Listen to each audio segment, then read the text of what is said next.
Hello everyone, welcome to our YouTube channel Shiksha Alliance. Today we are going to start our daily current affairs session in which we will cover important news from several newspaper, PIB and various government sources.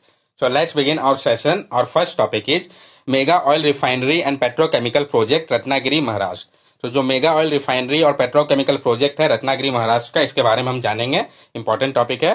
The project was initially proposed in 2015 as a joint effort by Indian public sector refiner including Indian Oil Corporation, Bharat Petroleum Corporation and Hindustan Petroleum Corporation in partnership with Saudi Arabian Oil Company Aramco and later joined by Abu Dhabi National Oil Company ADNOC. ये जो project है आपका mega oil refinery and petrochemical project Ratnagiri Maharashtra का, इसको start किया गया था initially 2015 में. ये एक जॉइंट एफर्ट था इंडियन पब्लिक सेक्टर रिफाइनर, जिसमें कि Indian oil corporation, Bharat petroleum corporation और हिंदुस्तान पेट्रोलियम कॉर्पोरेशन आते हैं. इसके साथ पार्टनरशिप किया गया था Saudi Arabia oil company Aramco और बाद में ज्वाइन किया गया था अबू धाबी के नेशनल ऑयल कंपनी एडनॉक के द्वारा.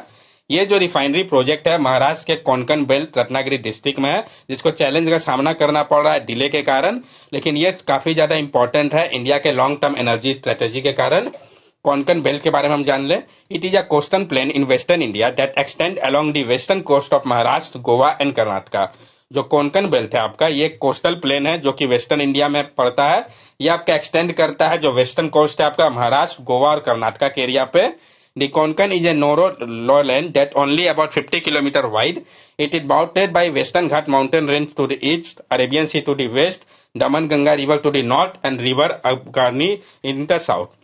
जो कोंकण है आपका ये एक नॉरो लैंड है जो कि सिर्फ आपका 50 किलोमीटर वाइड है. ये आपका बाउंडेड है वेस्टर्न घाट के जो माउंटेन रेंज है वो इसके ईस्ट में है, अरेबियन सी इसके वेस्ट में है, जमन गंगा रिवर इसके नॉर्थ में है और रिवर अगानसिनी जो है इसके साउथ में है.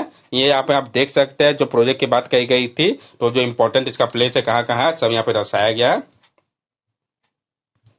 नेक्स्ट टॉपिक है हमारा hunger map live global insight and key trend. तो जो हंगर मैप लाइव हुआ है, जो ग्लोबल इसका इनसाइट है, जो इसका की ट्रेंड है, इसको हम समझेंगे. इसको किसके द्वारा रिलीज किया गया है ये भी इंपॉर्टेंट हो जा रहा है, सब कुछ जानेंगे हम. The World Food Programme has release hunger map live global insight and key trend. तो जो वर्ल्ड फूड प्रोग्राम है उन्होंने रिलीज किया है hunger map live global insight and key trend को. ये हंगर मैप लाइव है क्या? Hunger Map Life is a real-time monitoring system tracking key indicator of acute hunger, including household food consumption, livelihood, child nutritional status, mortality, and access to clean water. जो hunger map life है ये आपका एक real time monitoring system है जो कि track करता है इंपॉर्टेंट इंडिकेटर को, जैसे कि एक्यूट हंगर हो गया, जिसमें कि house hold food consumption, livelihood, child nutritional status, mortality और एक्सेस टू क्लीन वाटर सब आता है. इसके अगर हम ट्रेंड की बात करें, the global issue of hunger and food insecurity has shown an alarming increase since 2015, a trend accelerated by a combination of factors including pandemic, conflict, climate change and deepening inequality which call for attention. और जो global issue है hunger और food insecurity का, इसमें एक alarming increase देखा गया है 2015 के बाद से. ये जो एक ट्रेंड है ये काफी ज्यादा बड़ा है, बहुत सारा फैक्टर है इसके पीछे, जैसे कि आपका पेंडेमिक हो गया, कॉन्फ्लिक्ट हो गया, क्लाइमेट चेंज हो गया और जो बढ़ा है इनइक्वालिटी, जिसके कारण अटेंशन की आवश्यकता है. की फाइंडिंग क्या है इस रिपोर्ट का? Global food insecurity and hunger. 828 million chronically hunger globally, 193 million experiencing acute hunger in 53 country. जो ग्लोबल फूड इनसिक्योरिटी और हंगर है, तो 828 मिलियन क्रॉनिकली हंगर है पूरे विश्व में, 193 मिलियन एक्सपीरियंस कर रहे हैं एक्यूट हंगर को 53 कंट्रीज में. कंट्रीज जहां पे हाई प्रिविलेंस है इनसफिशिएंट फूड का, तो 12 कंट्रीज जो है वो अकाउंट करते हैं 33% टोटल जो नंबर है पीपल के, जहां पे इनसफिशिएंट फूड कंजम्पशन होता है, जिसमें कि Somalia, Afghanistan, Syria, Arab Republic, Niger, Mali, Haiti and ये सब कंट्रीज आते हैं. प्रिविलेंस ऑफ क्राइसिस और अबव क्राइसिस लेवल कॉपिंग. जो प्रिविलेंस ऑफ क्राइसिस या अबव क्राइसिस लेवल कॉपिंग जो है ये इंक्लूड करता है Haiti, Serbian, Arab Republic, Afghanistan, Yemen and more countries को. Prevalence of challenges accessing market. जो प्रिविलेंस है चैलेंज करने को लेके, एक्सेस मार्केट को लेके जहां पे नहीं कर पाते हैं, इसमें central African Republic, Syrian Arab Republic, Namibia और कुछ कंट्री आते हैं. एक बात जो नोट करने वाली है कि ये जो पर्सन जो कि फूड इनसिक्योर है, जब वो देखते हैं रेगुलर जो एक्सेस होना चाहिए इनफ सेफ और न्यूट्रिशियस फूड का, तो उसका कमी होता है नॉर्मल ग्रोथ में और डेवलपमेंट और इनएक्टिव हेल्दी लाइफ में इसका प्रभाव पड़ता है. Hunger related sustainable development goal जो है हम इसको भी समझेंगे. तो जो आपका hunger related sustainable development goal है, जो सस्टेनेबल डेवलपमेंट गोल है जो कि बियर कर रहा है हंगर स्टेटस को डायरेक्टली या इनडायरेक्टली, वो कौन कौन सा है? तो सस्टेनेबल डेवलपमेंट गोल 1 क्या कहता है? एंड किया जाए पॉवर्टी को, इसके सारे फॉर्म में हर जगह से पॉवर्टी हंगर इंटरलिंक्ड है। सस्टेनेबल डेवलपमेंट गोल 2 क्या कहता है? क्रिएट करने की आवश्यकता है एक वर्ल्ड जो कि फ्री ऑफ हंगर थे 2030 तक। सस्टेनेबल डेवलपमेंट गोल 3 क्या कहता है? इंश्योर किया जाए हेल्दी लाइफ को और प्रमोट किया जाए वेलबींग को सबका, हर एक एजेस के लिए। सस्टेनेबल डेवलपमेंट गोल 6 कहता है इंश्योर किया जाए अवेलेबिलिटी और सस्टेनेबल मैनेजमेंट को वाटर और सैनिटेशन का सबके लिए। सस्टेनेबल डेवलपमेंट गोल 12 कहता है इंश्योर किया जाए sustainable consumption and production pattern को, जो कि चॉइस ऑफ क्रॉप और न्यूट्रिशन के लिए है। सस्टेनेबल डेवलपमेंट गोल 13 कहता है कि अर्जेंट एक्शन की आवश्यकता है ताकि रोका जा सके क्लाइमेट चेंज और इसके इम्पैक्ट को कम किया जा सके। Climate change related nutritional and food security issues है उसको टैकल करने के लिए ये कह रहा है। India's performance in hunger related sustainable development goal, अब भारत का क्या परफॉर्मेंस है hunger related sustainable development goal पे, तो ये भी इंपॉर्टेंट हो जाता है। सस्टेनेबल डेवलपमेंट रैंकिंग की अगर हम बात करें तो 2021 के सस्टेनेबल डेवलपमेंट रिपोर्ट में भारत का जो रैंक था वो स्लिप किया था, 117 से गिर के 120 आ गया था 193 कंट्रीज में, जो कि इसको सीरियस कैटेगरी पे रखता है हंगर में। इंडिया को सामना करना पड़ रहा है चैलेंजेस का, जैसे कि zero hunger, health, wellbeing, safe drinking water और जेंडर इक्वालिटी का। ग्लोबल हंगर इंडेक्स रैंकिंग की अगर हम बात करें तो ग्लोबल हंगर इंडेक्स रैंकिंग जो है 2022 का, इसमें भारत का रैंक 107 है आउट ऑफ 121 कंट्री पे। भारत जो है वो आपका नाइजीरिया जिसका रैंक 103 है, पाकिस्तान जिसका रैंक 99 है उससे भी पीछे है। तो आप समझ सकते हो कि इस रैंकिंग में किस हद तक मैनिपुलेशन है।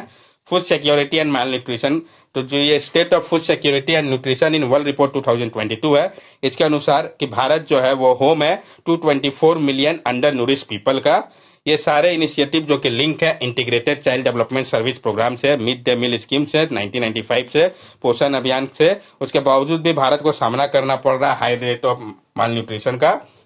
हंगर रिलेटेड प्रोग्राम की अगर बात करें, जो प्रोग्राम गवर्नमेंट के द्वारा चलाया जा रहा है ताकि टैकल किया जा सके हंगर को, तो mission Poshan 2.0 this flagship programme dedicated to maternal and child nutrition. जो आपका मिशन पोषण 2.0 है, ये फ्लैगशिप प्रोग्राम डेडिकेटेड है मैटरनल और चाइल्ड न्यूट्रिशन के लिए।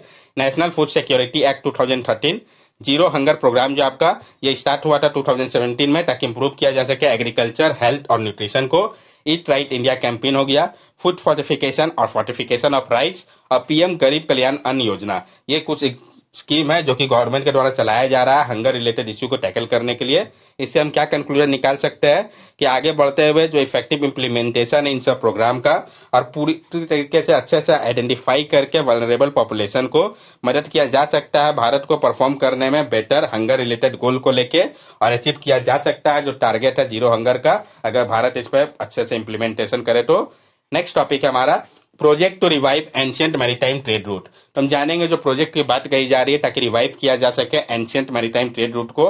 Ministry of culture fully funded by it in collaboration with Indian Navy and Hodi Innovation based in Goa is embarking on a project to reconstruct an ancient ship reminiscent of vessel that sailed India ancient maritime trade route over 2000 years ago। जो ministry of culture के द्वारा इसको पूरी तरीके से funded किया जा रहा है, इसके लिए कोलैबोरेशन किया गया है इंडियन नेवी और हॉडी इनोवेशन के साथ जो कि बेस्ड है गोवा पे, और इम्बार्क किया गया एक प्रोजेक्ट को जो कि रिकंस्ट्रक्ट किया जाएगा जो एंशियंट शिप रेमिनिसेंट वेसल है जो कि सेल कर रहा था इंडिया के एंशियंट मैरीटाइम ट्रेड रूट में 2000 ईयर अगो, तो उसको रिकंस्ट्रक्ट किया जाएगा। इस वॉयज के बारे में हम जान ले, एक बार जब शिप तैयार हो जाएगा तो ये अंडरटेक करेगा वॉयज को बाली इंडोनेशिया के लिए नवंबर 2025 में।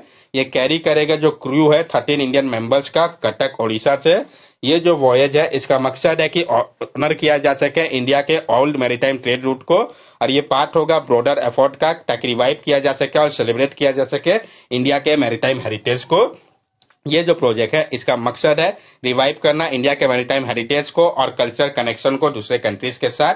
यहाँ पे आप देख सकते हैं जो ट्रेड रूट और जो मॉनसून विंड यहाँ पे दिखाया गया है, ये जो ट्रेड रूट रहेगा कैसे रहेगा।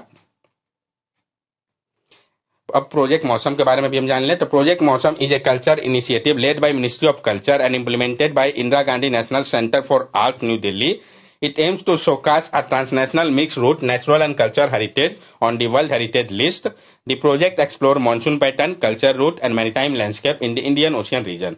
ये जो प्रोजेक्ट मौसम है ये आपका कल्चर इनिशिएटिव है जिसको लेड किया गया है मिनिस्ट्री ऑफ कल्चर के द्वारा और इम्प्लीमेंट किया जा रहा है Indira Gandhi national centre for arts के द्वारा न्यू दिल्ली के। इसका मकसद है कि दर्शाया जाए transnational mix route natural culture heritage को वर्ल्ड हेरिटेज लिस्ट में।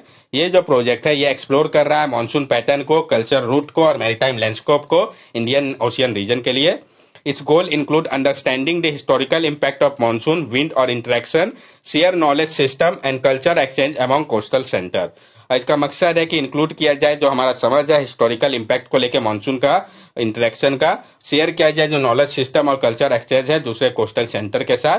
The project foster cross-cultural linkage within 39 Indian Ocean country and focus on culture, route and maritime landscape connecting different part of Indian Ocean littoral.